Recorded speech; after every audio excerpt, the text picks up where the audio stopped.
Well, greetings, everyone. Thanks again for tuning in to another episode of Topic UFO. Tonight we have Miss Teri Lynge joining us, and she is the Assistant State Director for MUFON in the state of Florida, among many other titles, Section Director, Star Team Member, Secretary, Treasurer, and Field Investigator. She has been experiencing paranormal activity throughout her life, and she is on a quest of exposing the truth about UFOs. So, without further ado, I'd just like to go ahead and bring her on. Teri, are you out there, ma'am? I am. Hi, Rick. Hello. How are you tonight, Teri? Doing great. Great. Good to hear it. Teri, I don't think I've ever had anyone on the show, even from MUFON, that has had so many titles. Now, do you do all of this at the same time, or are these different titles you've had over the years? No, I'm basically doing it all at the same time, wearing a lot of hats. But our state has gone through some transformations, and so we just didn't have people to fill all the bills. So I've kind of been helping out. Our state director is Morgan Bell, and I've been working with him now for about a year, and just helping out where I can, actually. I try to travel the state and the state of Florida and let people know about Florida MUFON and MUFON in general, and been pretty successful. I've added 13 new sections to the state, so it's really been wonderful. I'm real happy, very pleased with the results. That is not an easy task, getting these new chapters up and running. So having done 13, that's quite an accomplishment, I must say. It's a lot of miles on the vehicle. I bet, yes. And on the brain as well, Yep. So Teri, you have had strange experiences, strange activity since early childhood. And I tend to hear that a lot from people that are into this subject deeply anyway. What can you tell us about, how this all started in your life? Well, it actually started when I was very young, 5, 6-ish, and I thought it was all natural, actually. I thought everybody experienced these things, and I often through middle school would hear voices talking to me, a voice, not voices, but a voice talking to me. And I thought everybody heard that as well. So for me, it was all quite normal. And when I got a little older into my teens and things were still happening, I started asking people, well, what do you do? Or what do you say? And they're like, oh, we don't know what you're talking about. We don't have any of that happening. And I think a lot of it started out on a more spiritual, perhaps, paranormal wavelength, so to speak. And then as I got older, I was 27 when I had my very first experience with a UFO. Then I started putting pieces together, and I noticed in life you will have paranormal as well as extraterrestrial, and they kind of go hand in hand a bit.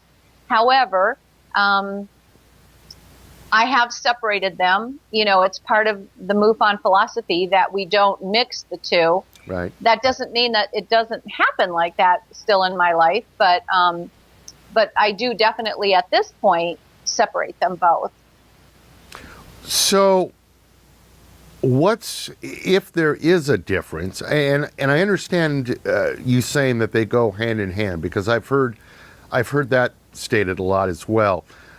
What if there is a difference, be it minute, what are the differences between, or what you see between paranormal activity and, say, extraterrestrial activity or UFO activity?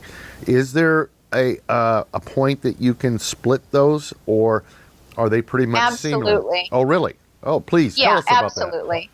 Well, okay, and I can only speak from my own experiences. I don't know what happens in other people's lives, but in my life, I've had very paranormal things happen. I've had out-of-body experiences that I was unaware that those things even existed when they happened. So I found out after the fact that other people had had some of these experiences.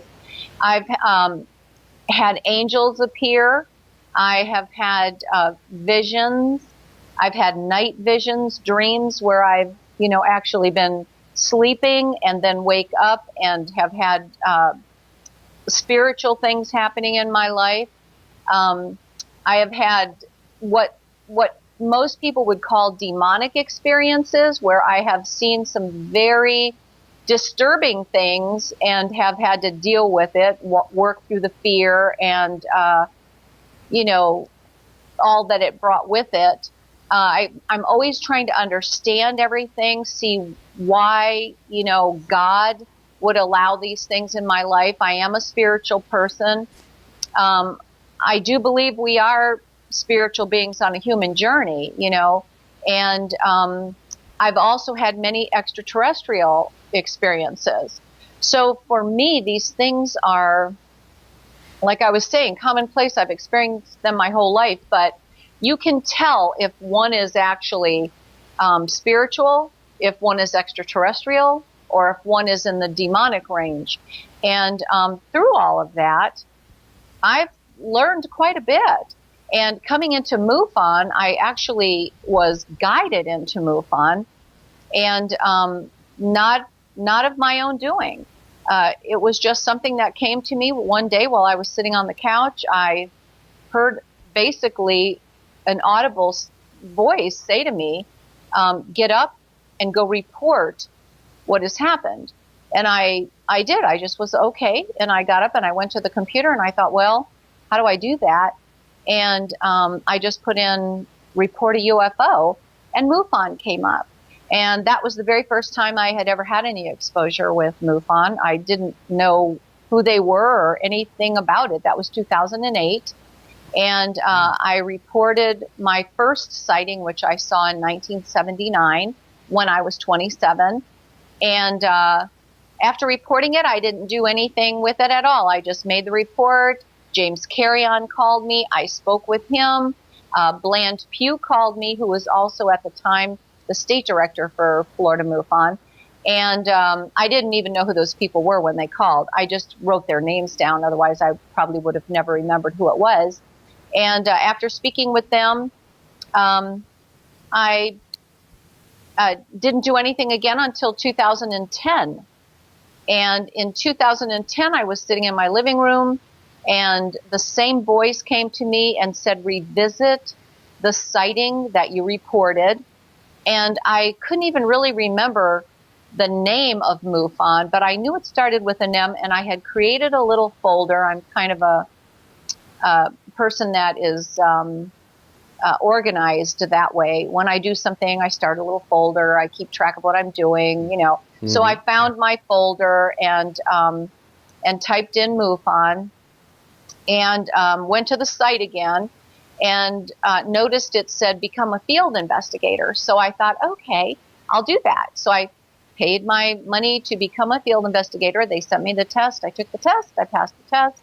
And I thought this will be a good way to learn about the extraterrestrials mm-hmm. and what they're doing in my life and why they're in my life. I didn't understand that. I had spent basically 38 years studying the scriptures, going to church, being in the worship band, raising my children as unto the Lord and all this. And I understood that part of it, but I didn't understand how the extraterrestrials fit into it all. So I thought, okay, this is my opportunity. I'll get involved with MUFON. I'll figure it out. And I have. I do understand now that, we are chosen. Everybody who has experiences are chosen by the extraterrestrials to be disclosed to personally. That's basically what they're doing. They're disclosing one person at a time. And they're giving us information, and I felt very led to be a part of MUFON. And so I am doing all that I can, and I do believe I'm being led in that vein. So let me ask you, because, historically, at least from what I've seen, there's always been the two major camps when it comes to ufology, that being the scientific viewpoint and the spiritual or religious viewpoint, and then, of course, some little ones mixed in between. But I don't think I've ever spoken to anybody that came from what sounds like a pretty hardcore religious background and then moved into a scientific background, which MUFON is. Yes. Has that caused any problems for you? No. Or do you just take it as this is, this is just another piece of the puzzle type of thing? Actually, yes. That's a good way to put it. It is just another piece of the puzzle, and I accept it. And I'm looking for the scientific end of it to make as much sense as the other end of it, and it does. And not every person who sends a report into MUFON is actually reporting a UFO. Sometimes it is something that we can debunk, and we can see it from another perspective, and we can find out that it isn't actually a UFO. There's Chinese lanterns, there's Delta IV launches, there's all kinds of different things that people misconstrue perhaps for UFOs. So it's been interesting to learn all of this, and it really is just my passion to continue to grow in it. I mean, I don't think any of us ever arrive at full knowledge, so it's good to continue to grow and look at this big picture. Understood. So you talked about your first UFO sighting, I believe, in 1979, was it? Yes. Mm-hmm. Where did that occur? And can you tell us a little bit about what it was you witnessed? Sure. I was coming home from work. My husband had worked the day shift to watch the children, and I worked a night shift job so that he could watch the children. And I was coming home. It was I had left at 2. I clocked out, and I got into my neighborhood to make a left off of 28th Street in St. Petersburg, where it happened. And I was turning left on 34th Street. And I noticed as I'm coming down 28th to make that left, something was hovered over the railroad tracks. And, I knew it wasn't a train because I could see completely underneath it.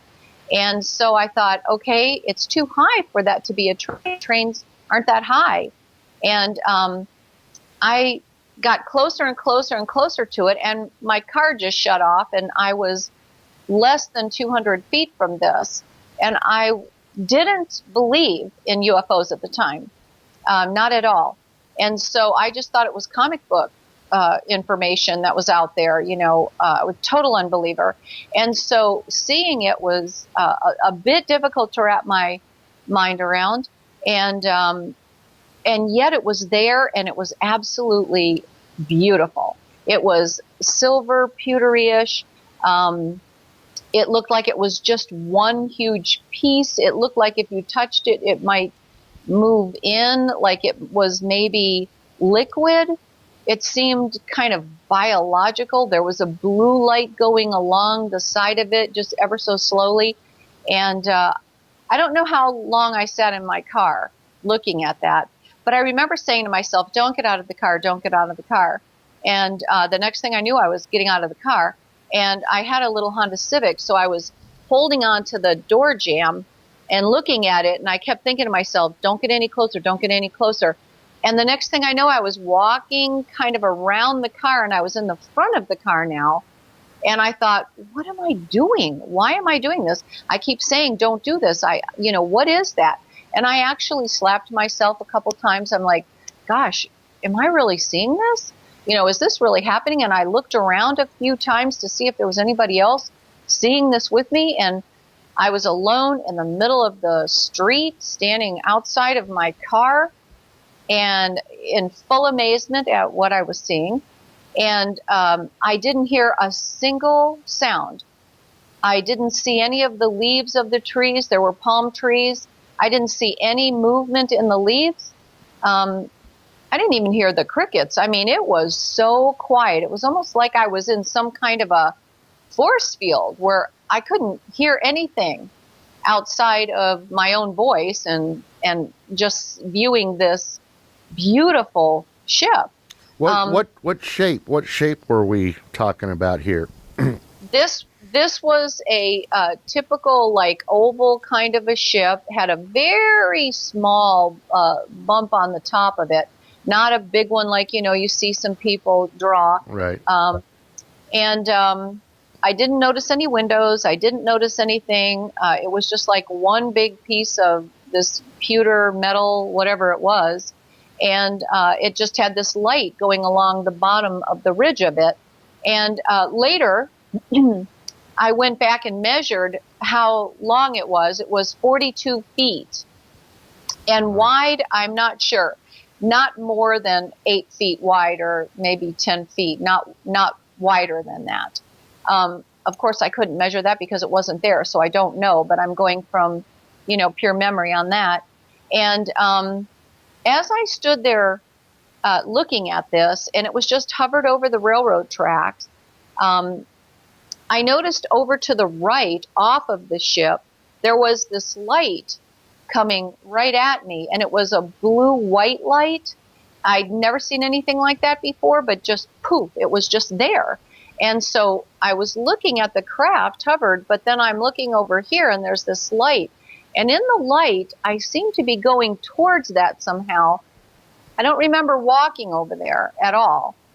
But I saw a figure in that blue-white light, and it had a very thin body. And the reason I have this little picture right here is because it was white. It was like a white type of a body. The blue light was actually almost coming through it, and the head was huge, and it had a very disturbing large eye that I could see. I could see kind of half of its face, and I remember thinking, oh no, I'm not looking at that. What the heck is that? And it was really quite frightening. It was very ugly. I can imagine. I had never seen anything like that. I'm standing alone. I'm only 27, and I was on overwhelm at that time, and I kept thinking to myself, this can't be real. This just can't be real. How could this be? And being a Christian, I kept just saying, Lord, what do you do with that? What is that? And then I don't really remember anything. Since then, I have had some regression, and I have gotten some memories. It's kind of confusing if I tell you what I've learned from regression, because at the time, I had no idea that there was such a thing as missing time. No clue. Right. So, so as I was watching it, I remember being back at my car somehow by the door. And as it was like this, with just in a blink, it went up vertically, complete 90 degrees. And it shocked me. I was like, oh my gosh, I didn't even know they could do that. And then I don't know how long it was that way. And then it shot straight up in the sky and went maybe a mile into the sky and came to a dead stop again. And now I'm just standing there looking at it. And I thought, what in the world is that thing doing? And I remember thinking to myself, don't go, don't leave. And all of a sudden from the bottom, the belly of it, out came this ball of fire. It was just a ball of fire, and it was vibrating as it just stood there, and both of them were just like this. And I don't know how long I stood and looked at that. And then all of a sudden they both shot off just incredibly fast towards the Gulf of Mexico, which would have been to the west. So I'm still standing there in the middle of the street looking at it, and all I can think is, why did you leave me? Come back, come back. Don't leave me here. Don't leave me. And then I thought to myself, what are you saying? Why would you say something like that? How stupid is that? You're standing out here in the middle of the street and you're asking this thing not to leave you. Don't leave me. You know, and I thought, okay, that's pretty odd. Well, after this happened, of course, I didn't want to go home and just jump in bed and go to sleep. I was really, you know, wide awake and confused. So I decided I would drive to my mother's house, which was 2 minutes away from my house. And I drove to her house and knocked on the door, and her husband came to the door and said, what are you doing here, Ter? Do you know what time it is? And I said, no. And I said, but I need to talk to my mom. He goes, well, it's 4 o'clock in the morning. And I thought, 4 o'clock in the morning? I was only standing in the street for 10 minutes. How could it be 4 o'clock in the morning? Well, and I just thought his clock may have stopped or whatever. I didn't even really question it at the time. But I just thought, oh, he's wrong. And so he got my mom up, and my mom came out and was like, what are you doing? And I said, well, I just need to talk to somebody who loves me and knows me and understands that I'm not lying. I've just had this amazing, incredible experience, and I have to tell somebody. So my mom was like, yeah, come on in, put a pot of coffee on, let's talk. And it was that night that I found out that my mother had also experienced UFOs. Ah. Yeah. 27 years old, and I never knew that she had seen one. Well, that's probably something that she probably didn't want to talk about. You know, a lot of people don't. So, you know, I find it, I've talked to a lot of different people that have had experiences and abduction phenomena and the whole bit. And I find it very strange that you're really the first person that I've talked to that has had this combination, if you will, of the religious side and of this ET side. I have never talked to anybody that has had that unique combination. And I'm just wondering, has your experiences with UFOs and ETs, has it changed your belief system as a Christian at all? Has it made you question any of the religious philosophies that you lived by up to that point? At first, it made me question everything. And as I would question, I would feel the answers coming through. It has enlarged my understanding of who God is, and it has deepened my understanding of Him. It has helped me to grasp the fact that most Christians put God in a bubble, and in a Christian bubble, and they judge people outside of that bubble, and or at least that has been my experience. And what I've come to know is that God is so much bigger than that bubble, and He has so much more that He wants to tell us. And I read a part of Scripture that says that Jesus spoke to the disciples and said, there's so much I'd like to tell you, but you can't even understand this, you know, and my kingdom is not of this world. And He made so many statements that verified the fact that He couldn't tell us so many things because we're not even getting the Christianity that he's described to us in the Bible right. A lot of us, I mean, Right. we're basically all sinners and we just keep on sinning. You know, we're not getting it. And obviously that's why, you know, we don't get more information. I think it all has to do with heart issues, and it all has to do with understanding and study. But I believe that the aliens exist. I believe he made them. And I believe they're off-world beings. And he knows all about it. It says in the scriptures that he made the stars and he gave them all names. Well, that's amazing all by itself.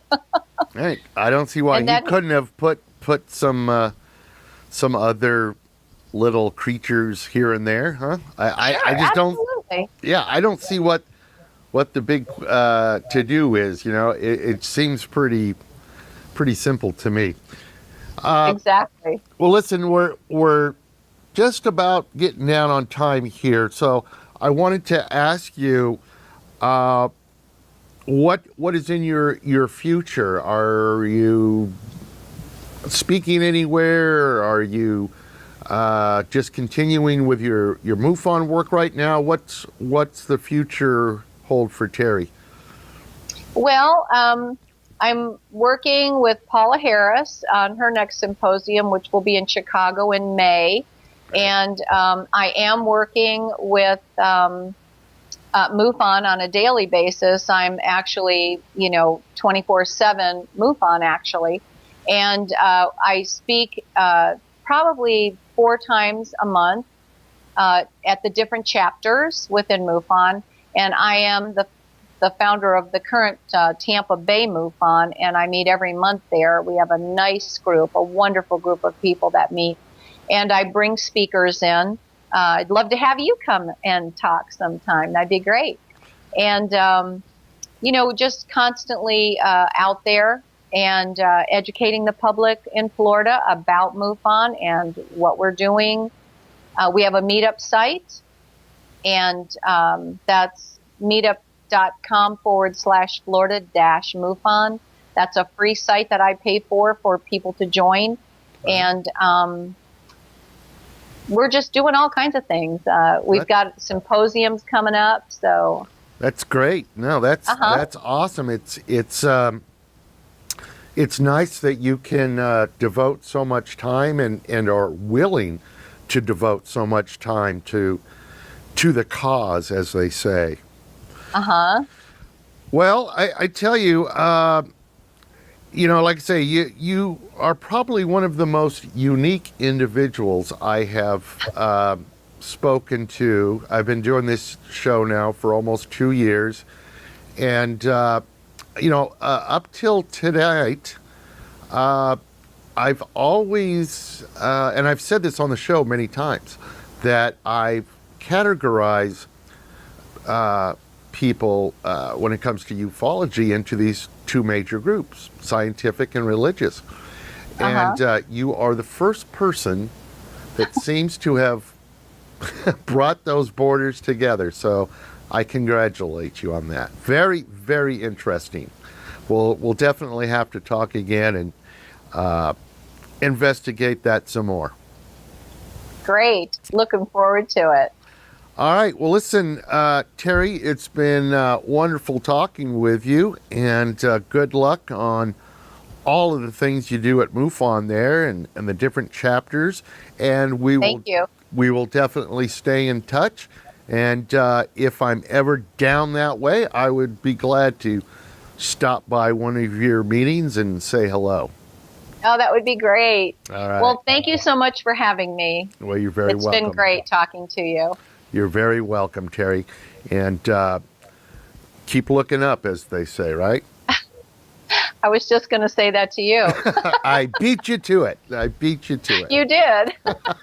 Okay. All right. Thank you so much. Good night, Teri. Bye now. Bye-bye.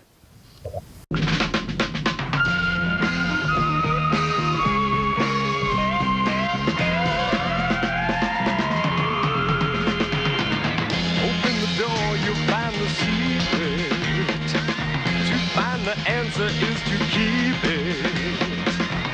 You'll believe it when you find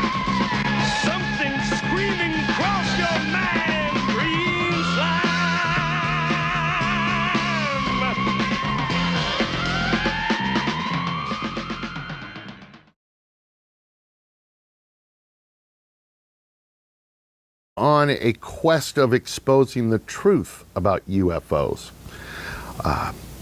So, without further ado, I'd just like to go ahead and bring her on. Teri, are you out there, ma'am? I am. Hi, Rick. Hello. How are you tonight, Teri? Doing great. Great. Good to hear it.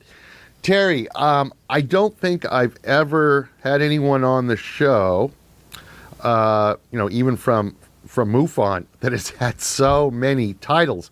Now, do you do all of this at the same time, or are these different titles you've had over the years?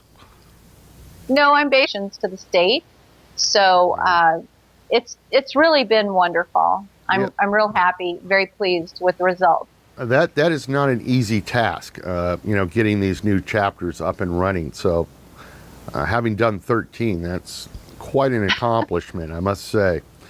It's a lot of miles on the vehicle. I bet, yes, and on the brain as well. Yep.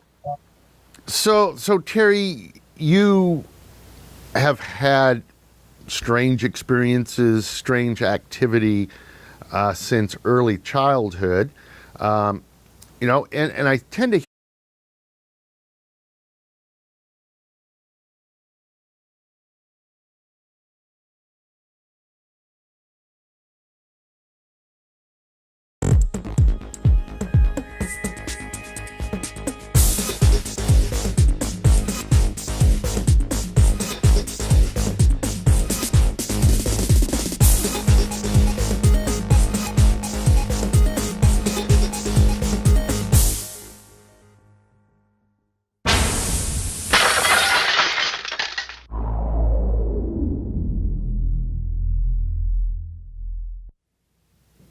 basically doing it all at the same time, wearing a lot of hats.